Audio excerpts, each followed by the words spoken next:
Bonjour à tous, merci de nous retrouver pour ce nouveau webinaire qui sera consacré aujourd'hui aux opportunités d'investissement. Beaucoup de gens se posent des questions sur leur gestion de patrimoine, que faire en cette fin d'année. Il y a une grosse effervescence. Donc aujourd'hui, on va parler plus précisément du non-coté. Beaucoup de questions, on va y répondre tout de suite, mais juste avant ça, on est en live sur Zoom et sur Facebook. Donc n'hésitez pas à poser vos questions que ce soit sur Facebook, tout simplement en postant vos questions dans les commentaires. Et si vous êtes sur Zoom, vous pouvez tout simplement les poser dans les Q&A ou sinon, en levant la main, on vous donnera la parole. Je cacherai aussi les noms de famille dans un souci de confidentialité.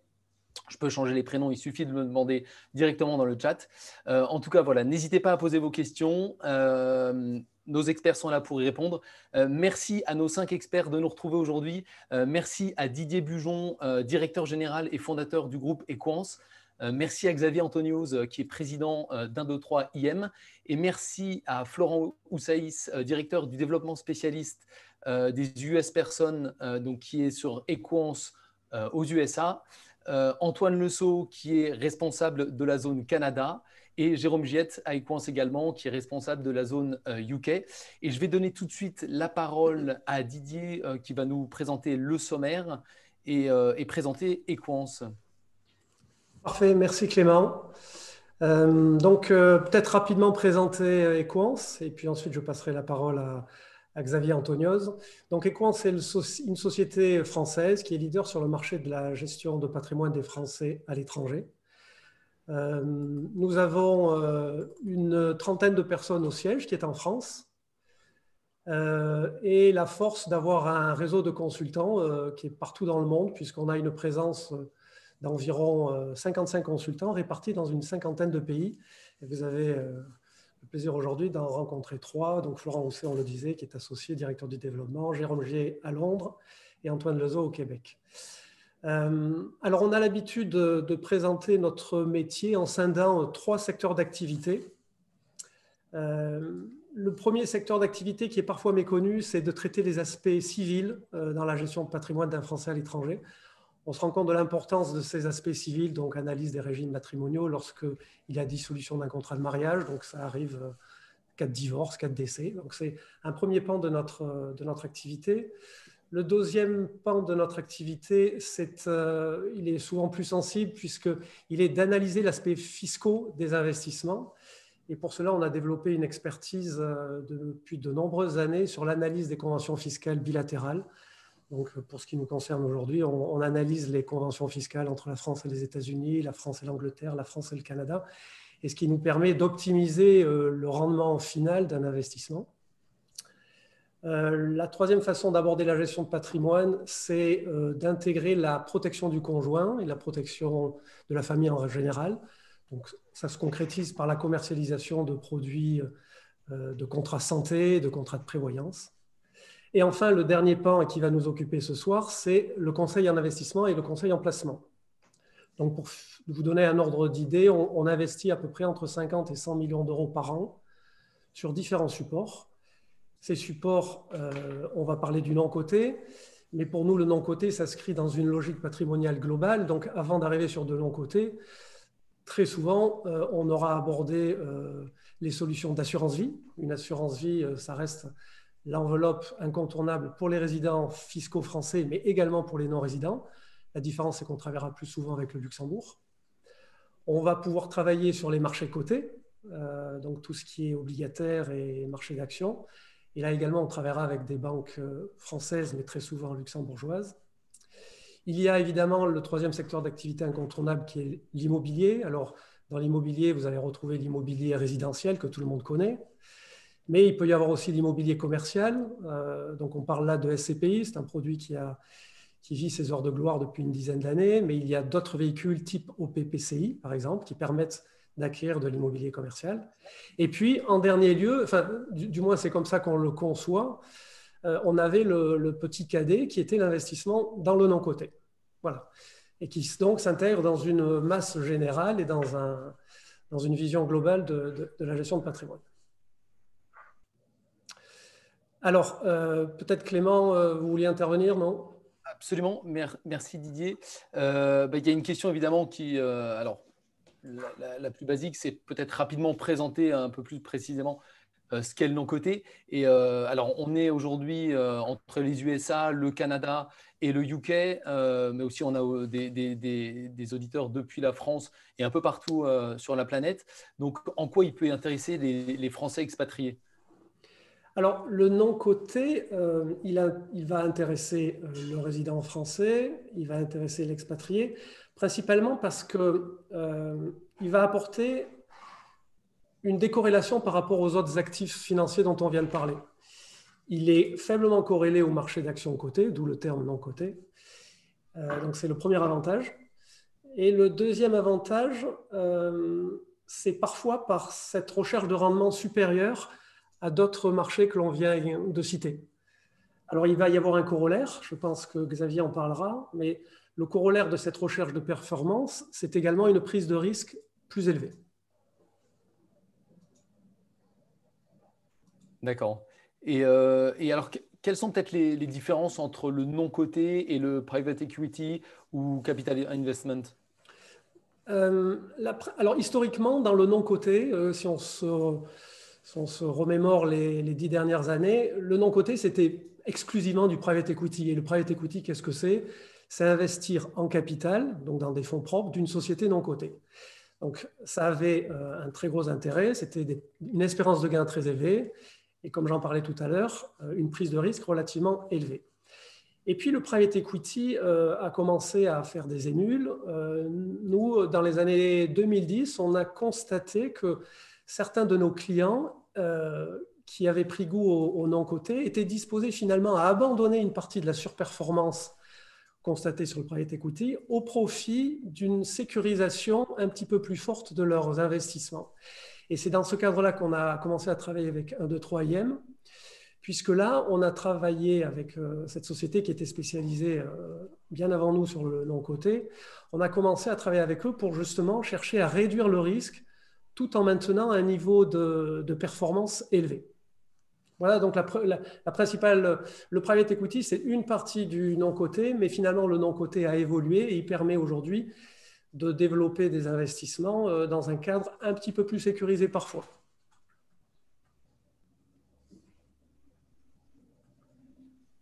Alors, si vous voulez, merci. Alors, ouais, je pense que Xavier peut-être peut éventuellement expliquer aussi le rapport que vous avez entre Equance et 1, 2, 3 IM et présenter aussi 1, 2, 3 IM.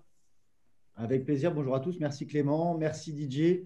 Donc, pour présenter 1, 2, 3 IM, 1, 2, 3 IM, c'est une société de gestion agréée par l'autorité des marchés financiers dont le métier est de proposer à des investisseurs privés des solutions d'investissement alternatives.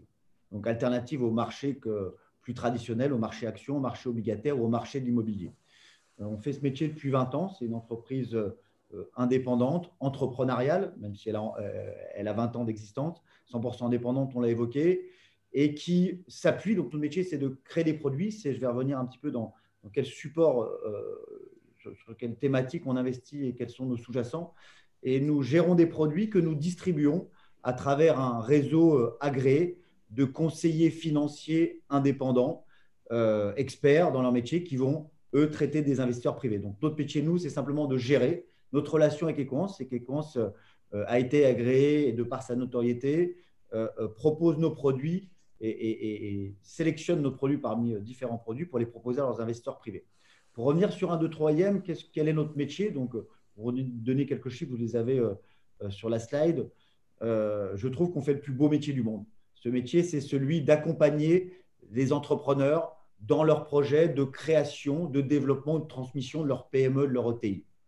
Notre métier, Didier l'a évoqué, c'est d'investir en fonds propres ou en quasi-fonds propres, c'est-à-dire en obligations.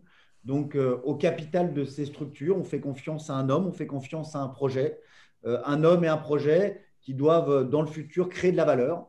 Et on va prendre un risque en capital. Encore une fois, on n'est pas des banquiers, on ne prête pas de l'argent en contrepartie d'un rendement régulier et visible. On va, encore une fois, accepter de prendre un risque en capital.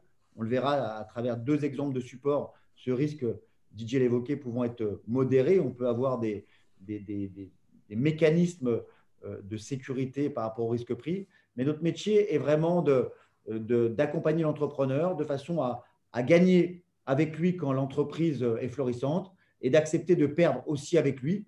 On y reviendra sur la notion de risque quand l'entreprise, le business plan, quand le projet se déroule un peu moins bien que prévu. Donc, en 20 ans, 1, 2, 3 IM a accompagné de mémoire 800 entrepreneurs français, européens. 90% on accompagne des entrepreneurs français, 10% européens. Et c'est 2 milliards d'euros d'investissement en fonds propres qu'on a injectés dans l'économie réelle, dans les forces vives de la nation, pour créer de la valeur, créer des emplois et, encore une fois, permettre à des entrepreneurs de réaliser leurs rêves et de construire quelque chose d'important. En 20 ans, donc 1, 2, 3e, c'est 65 collaborateurs. C'est des hommes et des femmes qui, tous les jours, rencontrent des porteurs de projets, des chefs d'entreprise qui ont envie d'aller plus loin, qui souvent ont commencé un début d'histoire entrepreneuriale seuls, avec leurs fonds propres, parfois se faisant aider par un banquier. Mais vous le savez, les banquiers prêtent que dans une certaine mesure. Effectivement, ils ne sont pas là pour prendre des risques, ils sont là pour mesurer le risque et être sûr de récupérer leur argent.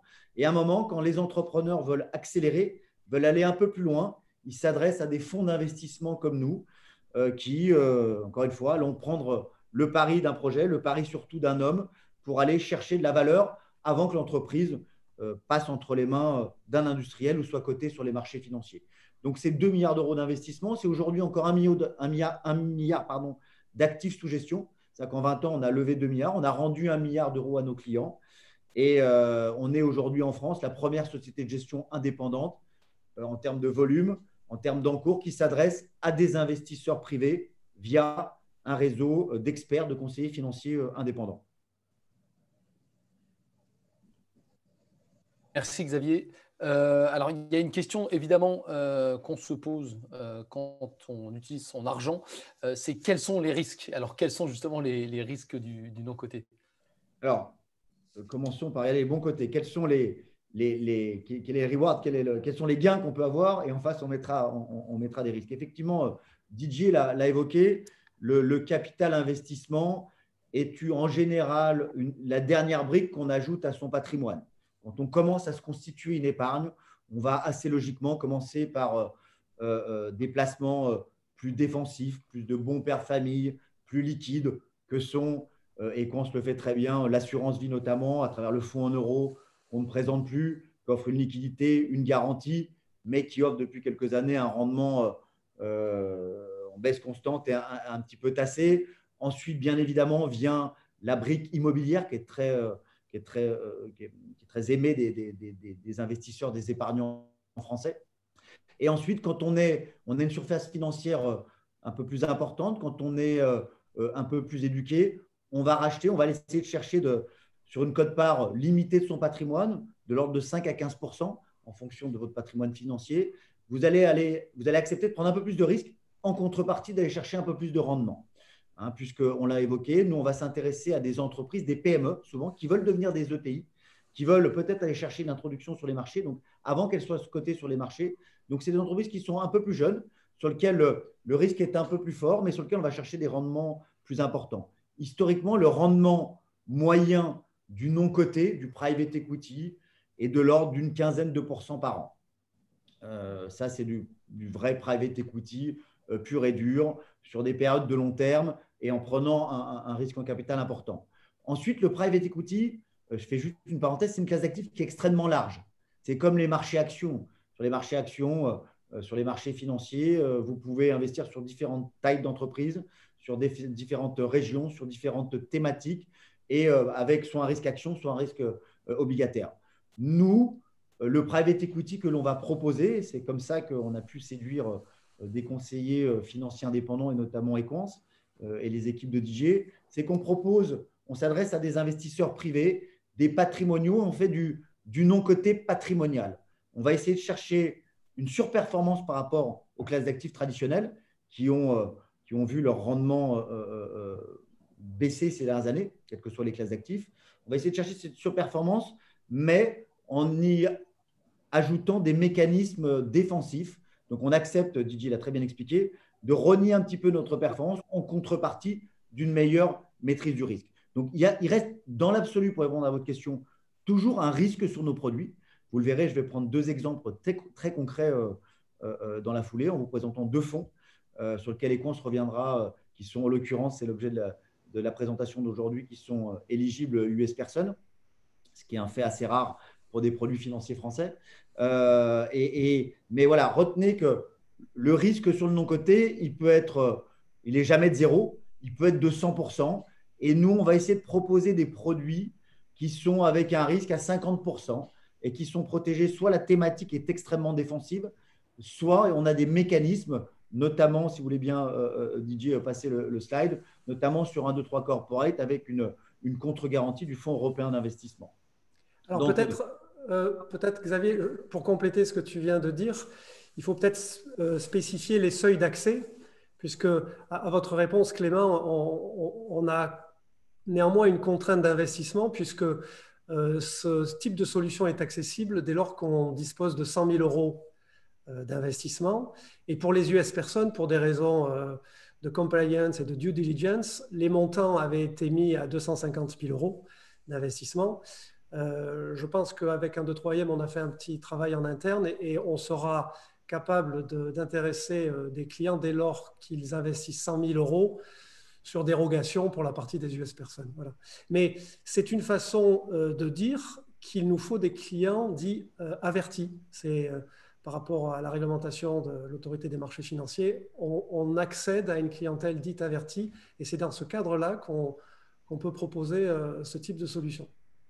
Et pour compléter et peut-être vous relaisser la parole, effectivement, dans les solutions qu'on va vous présenter aujourd'hui, ce qui nous a plu chez 1, 2, 3IM, c'est ce côté patrimonial du non-coté, puisque la réduction du risque, elle est réelle. Elle va, vous l'expliquerez, enfin Xavier va sans doute vous l'expliquer, mais on va parfois intervenir sous forme obligataire, qui est une façon de réduire le risque par rapport à un risque action pure, mais aussi dans le choix des secteurs d'activité. Et vous verrez tout à l'heure, si vous me permettez cette facilité de langage, les produits ou les secteurs économiques dans lesquels on va investir ne sont pas des secteurs d'activité très sexy. On a préféré investir dans des secteurs économiques dont le business model est mature, lisible et offre des rendements, je ne dirais pas réguliers, mais dont la prévisibilité est beaucoup plus forte que si on investit dans les nanotechnologies, de l'IT ou de l'industrie de pointe. Voilà. Tu as tout dit, Didier. Non, effectivement, pour revenir, et je refais une parenthèse sur la parenthèse, et je vais me concentrer très succinctement sur les deux produits. J'ai oublié de le dire, effectivement, le non-coté, le capital investissement, n'est pas à confondre. Enfin, parfois, les investisseurs privés confondent non-coté capital investissement et capital risque, parce que souvent, on a beaucoup parlé des startups Internet, de tout ce qu'on pouvait gagner, tout ce qu'on pouvait perdre. Le capital risque ne concerne qu'une part infime du capital investissement, c'est 5 à 10% de notre métier et qui consiste à financer des projets très jeunes avec des potentiels de croissance très importants. Nous, à la différence, et vous allez comprendre tout de suite sur les deux produits qu'on a à vous présenter aujourd'hui, que je présenterai succinctement, et bien évidemment, je vous invite à contacter les équipes d'Equans pour rentrer plus en détail parce que ce sont des produits, ce ne sont pas des produits structurés pour répondre à une question d'un des auditeurs.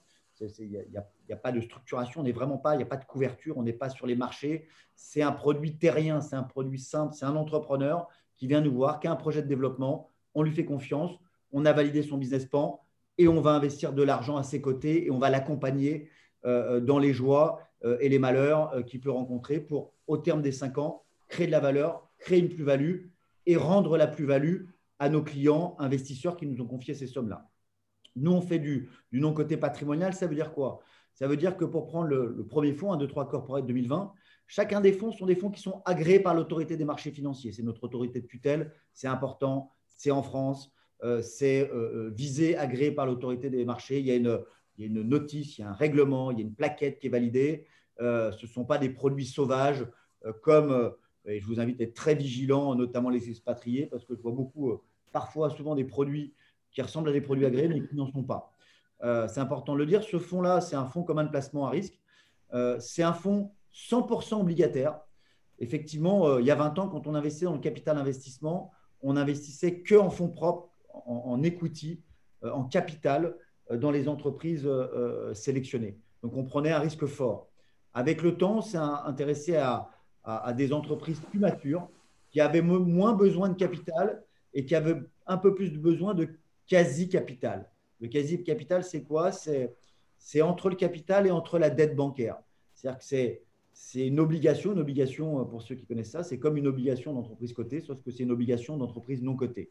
La différence, c'est qu'une obligation d'entreprise cotée, ça va servir, même sur du high yield, ça veut dire servir du 4, 5, 6% de rendement maximum.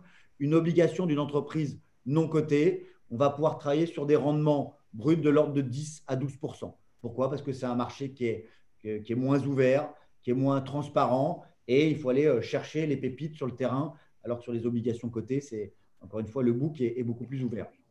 Donc, on va aller se constituer un portefeuille diversifié d'obligations émises par des PME, ETI françaises. Je prends un exemple, dernièrement, avec un 2-3 Corporate 2020, on vient dans le secteur du tourisme, parce qu'il y a des opportunités à prendre aujourd'hui dans le secteur du tourisme. Après le marasme qu'on a connu, on vient d'acheter une obligation émise par une ETI qui fait 60 millions d'euros de chiffre d'affaires, qui s'appelle Sandaya dans le domaine de l'hôtellerie de plein air, avec un rendement de l'ordre de 10%. Voilà ce que l'on va chercher à faire sur des entreprises qui ont une très bonne visibilité, qui ont 30 millions d'euros de cash disponibles. Et, pardon. Excusez-moi. Et donc, des entreprises matures, solides. Donc, on est en obligation. L'avantage de l'obligation, c'est que c'est comme une dette bancaire, sauf qu'elle n'est pas amortissable et on arrive à avoir un rendement plus important. Mais on est mieux protégé en obligation qu'en action. Donc, ce produit, c'est un fonds à échéance. On rentre pendant une période une fenêtre de tir de l'ordre de 6 à 9 mois. Vous allez investir dans le produit. Ensuite, ce produit va investir dans les obligations d'entreprises non cotées avec un potentiel de croissance important. Et l'objectif, c'est qu'au terme des 6-7 ans, c'est ce que l'on a fait ces dernières années, on rende à l'investisseur, on lui offre un rendement net des frais de gestion du produit de l'ordre de 7%. C'est le track record que l'on a eu sur les fonds précédents. Et comment on l'obtient, ce rendement? Parce qu'on va rentrer sur des entreprises solides, matures, en format obligataire sur lequel on est mieux protégé.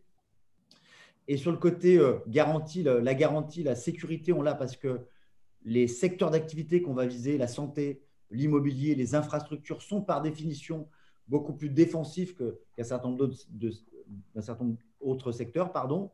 Le côté défensif, on l'obtient parce qu'on est investisseur en obligation plutôt qu'en action. Donc, on est créancier de premier rang par rapport à l'investisseur en action. Et parce que la nouveauté sur ce véhicule-là, on bénéficie d'une convention de garantie du FEI.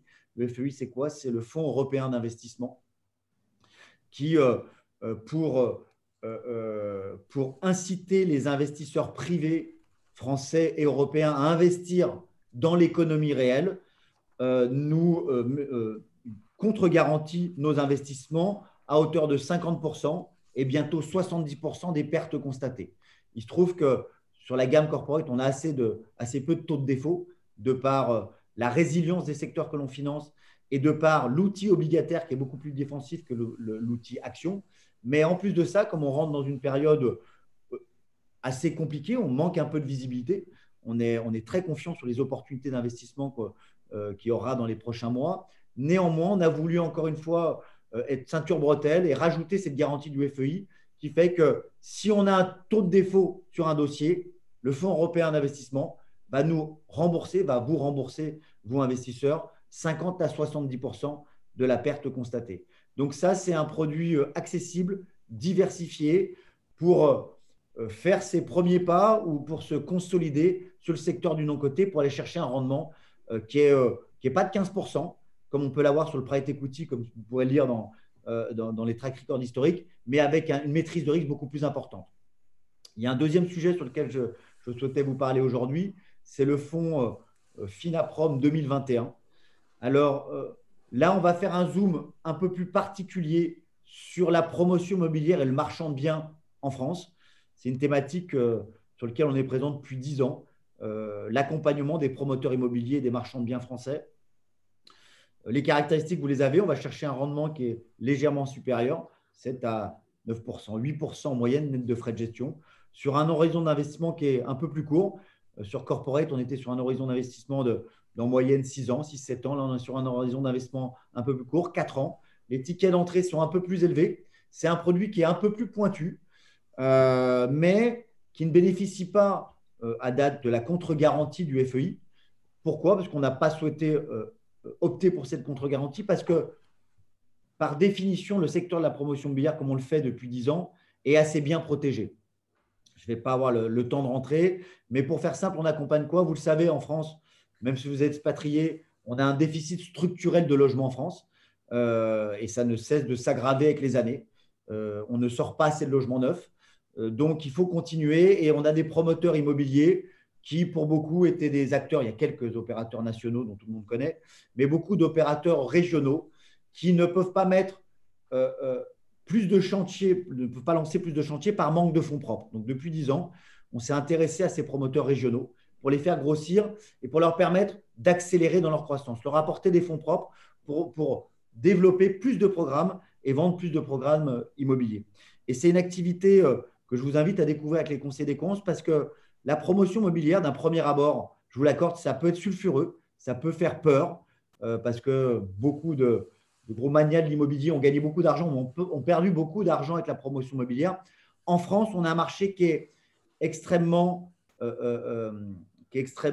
sécurisé, dans la mesure où on va nous financer sur la promotion immobilière que des programmes neufs, qu'on appelle des programmes en VFA, vente en état futur d'achèvement, qui fait que quand nous, un 2 3e, on ne fait jamais de la promotion en blanc, on n'achète jamais un terrain pour construire sans avoir des autorisations purgées, sans avoir des permis de construire, des permis purgés, sans avoir un accord de la banque et sans avoir ce qu'on appelle une garantie financière d'achèvement, que quoi qu'il arrive, le programme ira au bout. C'est un peu technique, mais je vous invite à découvrir ce sujet de la promotion immobilière. C'est un sujet sur lequel on a une très forte expertise, sur lequel on a des rendements historiques, un track record des performances passées qui sont élevées. Et Finaprom, Equance nous accompagne depuis le début sur le lancement de cette gamme-là. C'est la 5e génération de fonds, avec des premiers fonds qui sont sortis avec des rendements nets investisseurs de l'ordre de 10%. Et ça, c'est une histoire vraie, puisque c'est des clients d'Equance qui ont pu investir dans ces programmes-là, notamment en 2016 pour les premiers. Donc, c'est une vraie thématique qui est défensive parce qu'elle est très bien encadrée en France et elle nous permet d'aller chercher du rendement dans un cadre défensif. Donc, voilà ce qu'on voulait dire et l'exemple qu'on voulait donner très rapidement pour vous puissiez toucher du doigt ce que c'est le non-coté. Le non-coté, ce n'est pas uniquement financer une start-up qui va être introduite au Nasdaq. On en a fait. On a eu la chance chez un 2 3e de financer Criteo, une des plus belles success stories françaises qu'on a introduite maintenant il y a au moins 3, 4, 5 ans. On a fait 80 fois la mise. Mais voilà, aujourd'hui, le gros de nos activités à travers Finaprom 2020 ou Corporate, c'est de financer plutôt des entreprises installées dans leur stratégie de développement, avec, vous l'avez compris, un risque-rendement intéressant. Et en plus, je vous laisse la parole aux équipes d'Equance, éligibles, et c'était l'intérêt du sujet aujourd'hui, aux US personnes.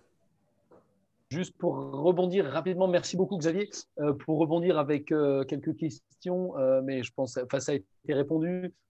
Michel demandait quels étaient aujourd'hui les rendements sur ces fonds obligataires. C'était 7-10%, il me semble, ce que vous évoquiez. Sur les fonds obligataires, on est en moyenne à 7% de rendement. Et sur les fonds immobiliers, on va chercher à faire du un peu plus, 8 à 9% de rendement. En contrepartie d'un risque en capital, je suis obligé de vous le dire, même si le risque est maîtrisé. D'accord. Et Didier, vous l'évoquiez tout à l'heure sur le ticket minimum, peut-être préciser un petit peu. Oui, je reprécise, je n'ai pas été clair tout à l'heure, je m'en excuse. Alors, on a 2 types de populations. Et à nouveau, les US personnes sont traitées différemment. Florent Housset connaît bien cette particularité.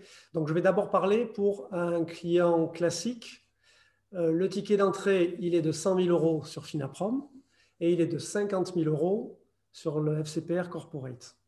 Si maintenant on parle des US personnes, la règle générale était de fixer les seuils d'accès à 250 000 € sur ces 2 solutions. Néanmoins, on a travaillé avec un 2 3e pour faciliter les due diligence. Et selon les dossiers, on pourrait les passer à hauteur de 100 000 € pour chacun de ces deux produits. Voilà. D'accord. Je pense qu'il répond précisément à la question. Merci beaucoup, Didier. Et alors, on peut peut-être justement passer en revue. Je le répète, aujourd'hui, on se consacre vraiment aux expatriés, qu'ils soient sur les USA, le Canada ou le UK.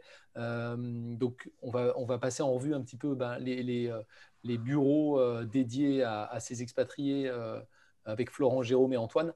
Je pense que Florent peut peut-être commencer sur les Bonjour. USA. Bonjour Clément, bonjour Xavier, bonjour à tous. Oui, effectivement, moi j'ai un petit peu l'habitude pour le groupe Equance d'aller voir les différents bureaux à travers le monde.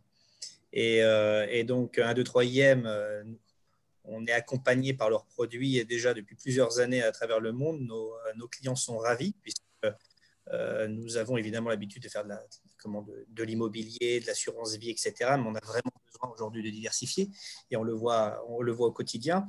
Et le non-coté est vraiment un produit qui est primé, qui est vraiment primé par nos clients qui ont l'habitude de nous connaître et qui ont l'habitude de travailler avec nous. Et vraiment, ce sont des produits très, très, très recherchés. Et en plus, Xavier n'en a pas parlé parce que très, très humble à ce sujet-là, mais il ne faut pas oublier que l'État français, via la BPI, a choisi 1, 2, 3 IM pour travailler sur les investissements du particulier en PME. On en a parlé il y a 2-3 mois. Et c'est vrai qu'aujourd'hui, 1, 2, 3 IM est une référence sur le marché pour l'investissement en non-coté. Donc, nous avons l'habitude de travailler avec cette société-là un peu partout à travers le monde, mais on avait toujours le souci des États-Unis.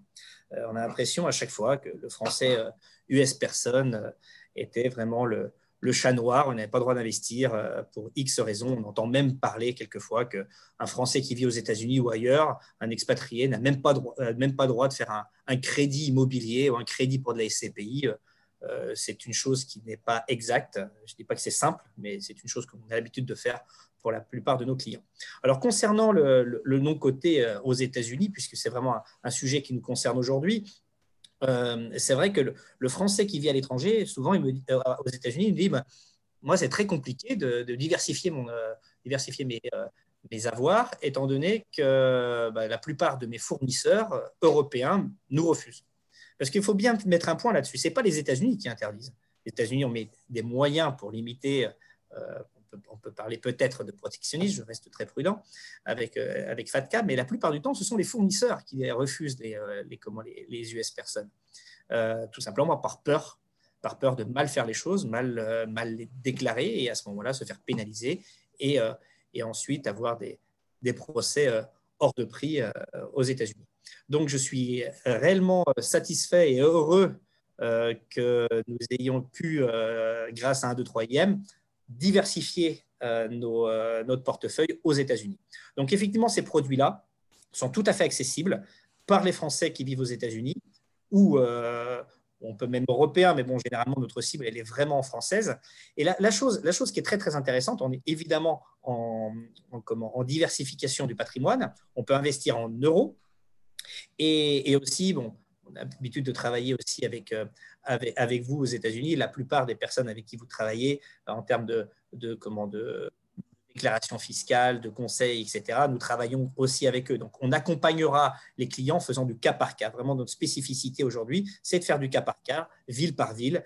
Et on peut très bien rencontrer les différents Français qui auraient des questions à ce sujet-là et sur d'autres ordres aussi. Mais vraiment, là, aujourd'hui, la particularité, c'est de pouvoir offrir un produit européen en euros, en diversification de patrimoine et surtout sur une durée assez courte, puisqu'on parle des investissements qui sont entre 3 et 6 ans, qui sont des durées assez courtes d'investissement et des rendements dont on vient de parler. Donc, c'est vrai que la spécificité du français US est vraiment très, très spécifique. Et aujourd'hui, je pense qu'on a un problème souvent de diversification de son patrimoine, étant donné qu'on pense à tort que c'est interdit. Mais là, aujourd'hui, je suis très, très satisfait de la volonté d'un 2-3IM de pouvoir ouvrir le produit aux US personnes. Voilà. S'il y a des questions. Je pense que ça répond alors bien à la question de en quoi justement c'est diversifiant d'investir dans le non-coté pour les US personnes. Ou alors il y a peut-être des précisions que vous vouliez ajouter? Pour les États-Unis ou le Canada? Pour les États-Unis. Ouais, non, je pense qu'on est. Ouais. Non, non, pour les États-Unis, c'est absolument clair. Aujourd'hui, il y a la possibilité de faire du non-côté pour les Français vivant aux États-Unis. Donc, ils peuvent nous contacter et on pourra répondre à leurs questions. Et surtout, on fait du cas par cas. Comme le disait Didier tout à l'heure, c'est un peu spécifique. Avant, on l'avait limité à 250 000, parce que c'est vrai que c'est beaucoup, beaucoup de travail aussi en termes de compliance. Donc, là, aujourd'hui, le compliance est une chose d'une importance capitale, aussi bien pour fournisseurs que pour nous, et on s'y appuie énormément. Mais par contre, étant donné qu'on commence à avoir du volume assez intéressant, on peut baisser cette enveloppe, mais par contre, il faut être clair, il faut que ce soit un public averti. Mais généralement, aux États-Unis, on n'a pas trop ce souci-là, parce qu'on a l'habitude, même pour sa retraite, on travaille sur le côté économique. Quand on regarde un 401k, par exemple, c'est quand même orienté très, très, très entreprise. Donc, on parle le même langage à ce moment-là. Donc, ce n'est pas trop compliqué pour nous d'expliquer le pourquoi du comment. Et je suis persuadé et je suis ravi, et peut-être que ça s'entend aujourd'hui, on était frustrés de ne pouvoir proposer ces produits aux États-Unis. On le fait à travers le monde aujourd'hui, mais je suis persuadé qu'on aura énormément de demandes à ce sujet-là parce qu'on sera tout simplement les premiers. Voilà. D'ailleurs, Clément, je complète ce que 1, 2, 3 IM a fait dans les premiers en rendant accessible ce type de solution à des US personnes. On s'aperçoit que d'autres partenaires commencent à œuvrer en ce sens et à rendre éligibles des solutions, toujours dans le non-côté, parce qu'ils sont peut-être un petit peu plus novateurs. Et on a d'autres solutions également qui restent éligibles aux US personnes dans des secteurs un petit peu différents. Mais voilà, on sent qu'il y a un courant un petit peu plus innovant et plus favorable aux US personnes. Et puis, on peut espérer aussi, hein, aujourd'hui, j'ai l'impression que, bon, ce n'est pas encore fait, mais à partir du 20 janvier, il y a peut-être une équipe un peu francophone qui va être autour du nouveau président. Et peut-être que dans la sensibilité, je ne me fais pas d'illusions non plus, un protectionnisme économique sera toujours là. Mais par contre, on pourra voir les choses un petit peu plus, un peu plus facilement. Et en tout cas, si jamais il y a déjà une volonté à partir du moment où les fournisseurs ont cette volonté de venir s'intéresser un peu plus au marché américain et évidemment d'avoir une compliance très, très, très claire, je suis très, très optimiste. Très bien. Merci Florent, merci aussi Didier pour les précisions. On peut peut-être continuer sur l'Amérique du Nord et se pencher sur le Canada, les spécificités justement au Canada avec Antoine. Alors, oui, bonjour à tous. Merci Clément. Merci Didier, Xavier, Florent et Jérôme. Donc moi, je parlerai plus des avantages d'investir pour un Français qui vit au Canada. Je vais un petit peu répéter tout ce qui a déjà été dit, mais la chose la plus importante, c'est que ça permet d'apporter déjà une diversification géographique. Pourquoi? Parce qu'ici au Canada, les marchés boursiers, notamment les marchés actions, sont très, très, très bien développés grâce à l'accès très facile des fonds communs de placement, des ETF, des actions canadiennes du S&P TSX, des actions américaines du S&P 500, qu'on détient tous en fait dans nos REER, qu'on détient tous dans nos CELI, qu'on détient tous dans nos fonds de pension collectifs. Donc ça permet vraiment d'apporter cette diversification géographique en sortant de la zone américaine, en allant en particulier en France et en Europe. Le deuxième point que je vois avantager aussi, c'est qu'ici, on vit avec nos dollars canadiens. Aujourd'hui, on sait que l'euro par rapport au dollar canadien, c'est une devise forte. Aujourd'hui, 1 euro, c'est équivaut à peu près à 1,55 $ canadien, 1,55 $ canadien. Et en plus de ça, le dollar canadien repose énormément, il est étroitement lié au secteur de l'énergie, le pétrole en particulier. Donc la devise canadienne varie au gré et en fonction du cours du baril de pétrole. Et on sait que ces dernières années, et même pour les années à venir, le pétrole, ce n'est pas forcément le secteur qui va être le plus porteur. Donc mécaniquement, dès que vous avez la devise canadienne qui chute, notamment par rapport à l'euro, mécaniquement, votre placement prend de la valeur en contrepartie. Donc ça, c'est vraiment au niveau de la diversification, sortir des sentiers battus que sont les marchés boursiers classiques, actions, et aussi diversifier au niveau géographique et au niveau de la devise avec l'euro.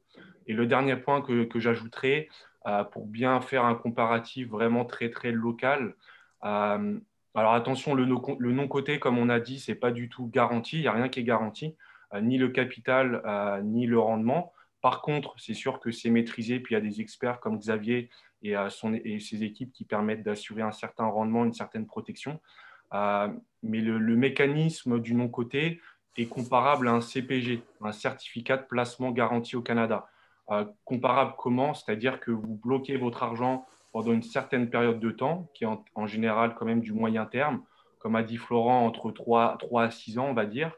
Et en plus de ça, vous avez un rendement connu à l'avance. Alors oui, ce rendement n'est pas connu, mais il y a un rendement qui est visé. Et puis les track records permettent justement de quand même de se faire une bonne idée du rendement potentiel. Donc en fait, pour faire très simple, ici, les CPG, les certificats de placement garantis, vous bloquez votre argent pendant une certaine période de temps, maximum 5 ans, et vous avez maximum 1% de rendement annuel. Donc en fait, vous faites moins que l'inflation, donc mécaniquement, vous perdez de l'argent. En fait, ça gruge votre patrimoine. Donc en fait, pour les investisseurs canadiens, enfin les Français qui vivent au Canada et qui ont de l'argent, qui dorment à la banque, qui sont tannés, bon, excuse-moi l'expression, qui sont tannés des rendements faibles proposés par leurs produits bancaires et qui sont prêts à prendre un certain niveau de risque, maîtrisé bien entendu, bah, c'est sûr que le non-coté peut être une solution pour ces investisseurs-là. Et le dernier point, c'est par rapport à la fiscalité. Il y a toujours le principe d'éviter la double imposition.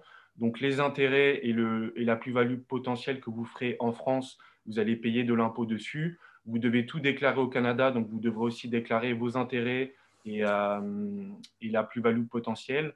Mais si vous payez de l'impôt en France, il y a un mécanisme de retour d'impôt qui permet de gommer ce que vous devriez aussi payer au Canada. Après, ça dépend aussi de votre province de résidence. Et pour ceux qui veulent en savoir plus, n'hésitez pas à me contacter pour qu'on puisse rentrer un peu plus dans les détails fiscaux. Donc voilà, merci à tous. Merci beaucoup Antoine. On a pas mal de questions, mais juste, je vous propose d'abord de terminer ce tour du monde et prendre, voir ce qui se passe au UK avec Jérôme. Si vous pouvez nous en dire un petit peu plus, avec notamment les inquiétudes qui apparaissent avec le Brexit, évidemment. En quoi, voilà, est-ce que c'est le moment d'investir dans le long côté? Est-ce que ça change quelque chose? Voilà, vous pouvez peut-être y répondre. Oui, merci Clément. Bonjour à toutes et à tous. Effectivement, beaucoup d'incertitudes en ce moment, des incertitudes en termes de monnaie. On voit une livre qui est plutôt faible. Donc, je pense que c'est vraiment quelque chose qui amène une vraie diversification. Je vais répéter tout ce qui a été dit par Florent, par Didier, par Xavier et par Antoine. Mais vraiment apporter une diversification. On sait que plus de 80% des Français qui vivent à l'étranger reviendront un jour en France. Donc, c'est aussi prévoir des choses pour plus tard, pour le retour. Donc, c'est vraiment quelque chose qu'il faut prendre en compte. C'est une diversification. Moi, dans mon activité ici, on va dire qu'à peu près 70% de mon activité est relative à l'immobilier. Résidentiel ou commercial, mais c'est vrai qu'il y a vraiment cette appétence de la communauté française au Royaume-Uni pour l'immobilier et de plus en plus vers des produits immobiliers, on va dire, qui sortent de l'ordinaire. Donc je pense que c'est vraiment un produit qui plaît aussi beaucoup ici, qui fait partie des propositions qu'on fait à nos clients. Justement pour leur apporter une certaine diversification et puis pour parler de points peut-être un petit peu plus techniques qui pourront intéresser nos auditeurs. Donc on parlait de FCPR tout à l'heure dans les produits qui ont été présentés. Les FCPR sont reconnus au niveau de la législation anglaise par HMRC et sont traités comme des produits transparents pour HMRC. Donc des produits qui sont tout à fait éligibles et qui devront être intégrés aux revenus des Français résidents domiciliés au Royaume-Uni. Donc voilà, donc un vrai produit, je pense novateur, un vrai produit qui sort des sentiers battus tout en ayant la sécurité et le sérieux d'un 2-3 IM qui nous accompagne depuis plusieurs années. Merci beaucoup, Jérôme. Je vais refaire un petit passage par les États-Unis, puisqu'on a eu une question notamment donc sur la zone qui était de savoir le taux d'intérêt aujourd'hui que vous proposez à vos clients US, donc sur l'investissement immobilier, et aussi bien pour l'investisseur que pour celui qui emprunte sur une durée de 5 ans. Florent. Donc, si on parle d'immobilier, il faudrait voir, parce qu'il y a plusieurs classes d'actifs dans l'immobilier, on aura avec grand plaisir, on pourrait y répondre, mais si jamais, par exemple, on demande de faire un prêt pour un Français qui vit aux États-Unis, nous aurons un taux de 1,95. 1,95, ensuite, le sous-jacent, ça peut être de la SCPI, ça peut être de l'immobilier direct. Donc, on sera, et si jamais c'est de la nue propriété, il n'y aura pas du tout de rendement. Donc, la SCPI va vous donner des rendements entre 4 et 6, du LMNP à environ 4%. Donc, c'est du cas par cas. Il faut vraiment qu'on discute de ça. Et puis après, il y a tout l'aspect fiscal. Et là, avec grand plaisir, on pourra accompagner. Ce n'est pas le sujet d'aujourd'hui, mais vraiment avec grand plaisir. J'ai vu aussi une question qui parlait quel est le pourcentage dans mon patrimoine que je dois avoir de mon côté. Il est certain qu'on ne va pas arriver en disant qu'il faut 50% de votre patrimoine dans mon côté.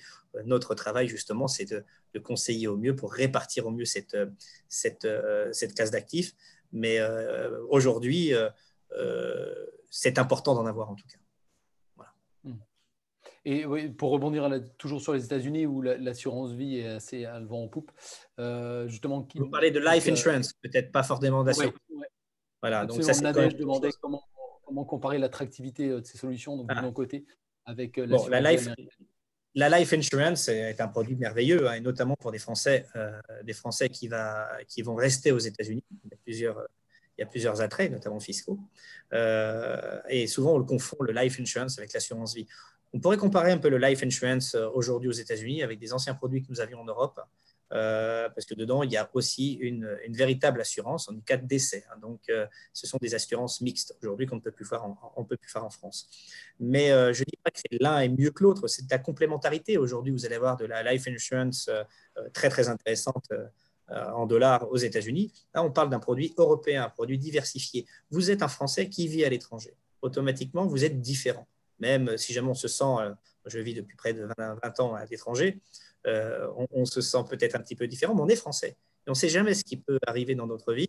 Tout à l'heure, Jérôme le disait fort justement, 90 à 95% des Français reviennent à un moment ou un autre en France, choisis ou non choisis. C'est-à-dire qu'après, il y a des accidents de la vie qui font qu'à un moment, peut-être qu'on va revenir en France. Donc, toute cette certitude que j'avais une vingtaine d'années, je ne reviendrai jamais, je ne sais pas aujourd'hui. Et je pense que la gestion de patrimoine doit l'intégrer, ça, aujourd'hui. On doit avoir des tiroirs, la possibilité de se dire pourquoi ne pas mettre tout dans le même panier, toutes les œufs dans le même panier, c'est quelque chose d'assez classique finalement.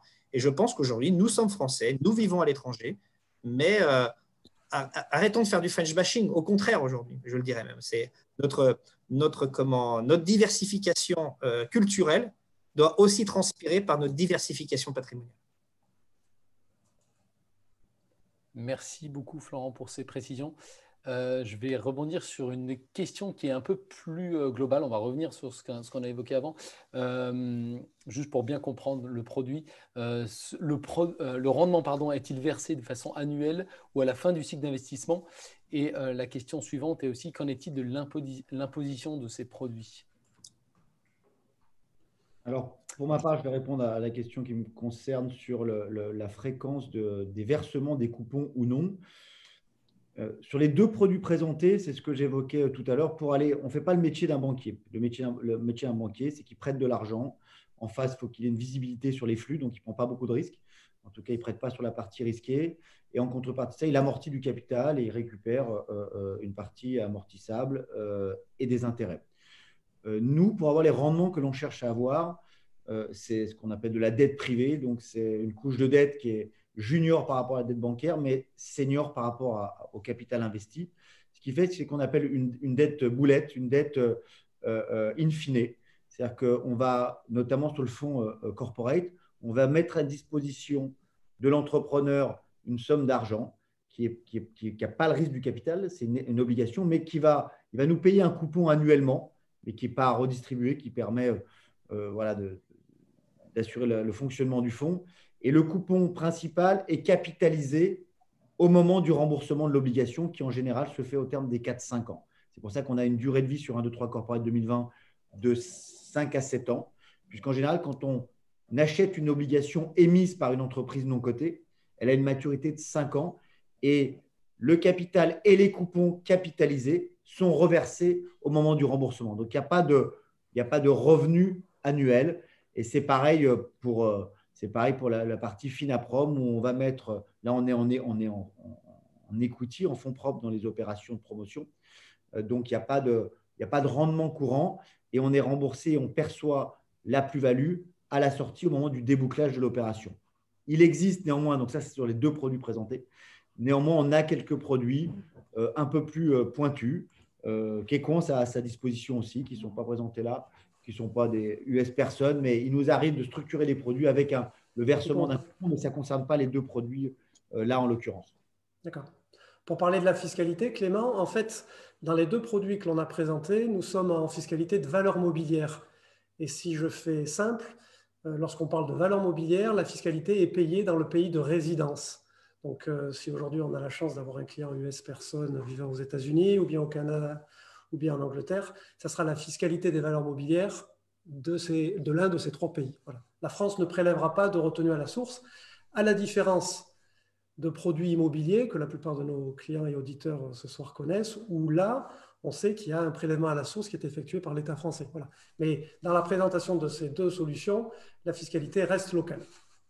Merci Didier. Je voudrais juste compléter une chose sur la fiscalité immobilière, parce qu'il y a aussi des bonnes nouvelles. Évidemment, vous paierez votre imposition en France si jamais vous avez de l'immobilier français, et vous pourrez ensuite déduire l'imposition payée en France aux États-Unis sur vos déclarations annuelles. Il faut savoir qu'il y a moins de 2 ans encore, la CSG n'était pas considérée à ce moment-là sur un remboursement aux États-Unis, donc on ne pouvait pas le déduire, chose qui a changé. Donc, et là, on se plaint souvent de nos politiques, mais là, les élus ont fait leur travail et ont vraiment appuyé dans ce sens-là. Aujourd'hui, aussi bien l'imposition que vous payez sur l'immobilier que la CSG est déductible aux États-Unis. Merci beaucoup. Peut-être une précision, Antoine et Jérôme, sur les marchés canadiens et UK, sur la fiscalité. Je vais commencer. Ça, comme l'a dit Didier, moi tout à l'heure, je parlais du principe de la double imposition, comment éviter la double imposition. En règle générale, à partir du moment où vous payez des impôts en France, vous pouvez réclamer un retour, un crédit pour impôts étrangers ici au Canada, en termes au niveau provincial et fédéral.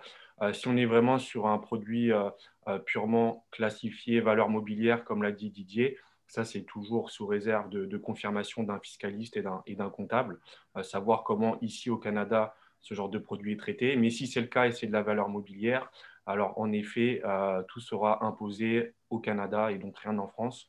Donc la plus-value au Canada, on est imposé à 50% sur la plus-value, ensuite à son taux marginal d'imposition. Et tout ce qui est distribution d'intérêts, les coupons versés par les obligations, c'est considéré comme du revenu. Donc ça s'ajoute à votre revenu classique au taux marginal d'imposition. Donc c'est vraiment très simple. Concernant l'Angleterre, on parlait de FCPR, donc traitement comme moyen transparent. Donc la taxation se fera sur le profit des sous-jacents. Donc bien sûr, tout est à confirmer, mais ça sera probablement sur le taux marginal d'imposition que vous avez en Angleterre. Petite précision aussi dans le cadre du Brexit, c'est vrai que les accords, et c'est une question qu'on a souvent ici, les accords Angleterre-Europe sont en discussion, mais les conventions fiscales sont amenées à rester. Voilà, c'est 2 choses qu'il faut bien séparer. Donc il y a une convention fiscale de 2008 qui existe entre la France et l'Angleterre pour éviter la double taxation. Donc cette convention est amenée à rester dans le futur parce que ça n'a rien à voir avec les traités européens. Il y a des conventions entre l'Angleterre et les US, par exemple, l'Angleterre et d'autres pays, l'Angleterre et la France, bien sûr. Donc cette convention est amenée à perdurer même après le 1er janvier 2021, qui est la date officielle de sortie de l'Union européenne. À rebondir justement sur ce que viennent de dire Antoine et Jérôme, le groupe Equance, on a l'habitude de travailler pays par pays en étant clé en main. C'est-à-dire que l'accompagnement n'est pas exclusivement orientation produit. Nous traitons aussi la partie fiscale avec des partenaires. Donc, à ce moment-là, nous accompagnons nos clients de A à Z à ce sujet-là. Merci de le préciser, Florent, effectivement. D'où le webinaire aujourd'hui avec French Morning. Je ne sais pas si vous avez des précisions que vous voulez ajouter, peut-être un mot de la fin, Didier, Xavier, Antoine, Jérôme, Florent. Non, moi, peut-être ce que j'aurais retenu et mis l'accent, c'est sur cette notion de diversification. Donc, tous nos 3 intervenants, Florent, Antoine et Jérôme l'ont dit, on peut diversifier sa devise, on l'a vu, on peut diversifier sa zone géographique et on peut diversifier ses classes d'actifs. Et c'est vrai que dans cette logique de diversification qui permet d'éviter les cas extrêmes, eh bien, investir dans du non-coté avec des systèmes de sécurité un petit peu intelligents prend tout son sens dans une gestion patrimoniale globale, qui plus est pour un expatrié. Et quand ce produit est en plus US personne, je pense qu'on a la quadrature du cercle. Moi, si je peux dire un tout petit mot que je n'ai pas évoqué tout à l'heure, je ne pense pas que vous l'ayez oublié en vous expatriant hors de France. La France reste un pays qui a, comme tous les pays, des défauts. Il n'est pas parfait. Néanmoins, il a une qualité, c'est qu'il a un terreau d'entrepreneurs très riche. On a de très belles PME en France. On a un certain nombre, nombre de domaines d'expertise importantes, reconnus. Voilà. Et aujourd'hui, vous avez le moyen de continuer à accompagner ces entrepreneurs français, à créer de la valeur, à créer des emplois en France, tout en faisant fructifier votre patrimoine avec un risque équilibré. Donc, c'est aussi ça le non-coté. Les points forts du non-coté, on parle souvent de la performance dans un premier temps, on parle souvent de la décorrélation avec d'autres typologies d'actifs, et notamment les marchés financiers. Mais il y a aussi l'investissement plaisir, l'investissement je comprends dans quoi j'investis, puisque chaque fois que vous allez investir à travers nos fonds, on va vous expliquer quelle PME vous avez financé, quel est le projet d'entreprise, qu'est-ce qui s'est passé, est-ce qu'on a créé des emplois, la valeur, quelle est la création de valeur. Donc voilà, tout ça, ça donne du sens et on le constate, le private equity est une classe d'actifs qui se développe fortement auprès des investisseurs privés. C'est le cas sur les investisseurs institutionnels depuis toujours, mais auprès des investisseurs privés, parce que les investisseurs privés ont besoin, plus que jamais, à travers ces dernières crises qu'on a connues depuis une dizaine d'années, de comprendre et donner du sens, de comprendre où va leur argent et donner du sens à leur épargne. Et je pense qu'on arrive à… C'est ce qui transpire de nos fonds et des fonds qui sont proposés par Didier Equance et ses équipes. Merci beaucoup. Je pense que ce sera le mot de la fin. De toute façon, on rediffusera ce webinaire que vous pourrez retrouver sur frenchmorning.com. On partagera également les coordonnées de Florent si vous avez des questions sur les USA, de Jérôme pour le UK et d'Antoine si vous êtes sur le Canada. Donc, vous retrouverez les coordonnées de chacun. Merci beaucoup d'avoir suivi cette conférence. Merci à vous 5 de l'avoir animée. Et puis, bonne fin de journée, bonne matinée où vous soyez. Et à très bientôt. Merci Clément. À bientôt, merci beaucoup. À bientôt, au revoir. Merci aux auditeurs. Merci.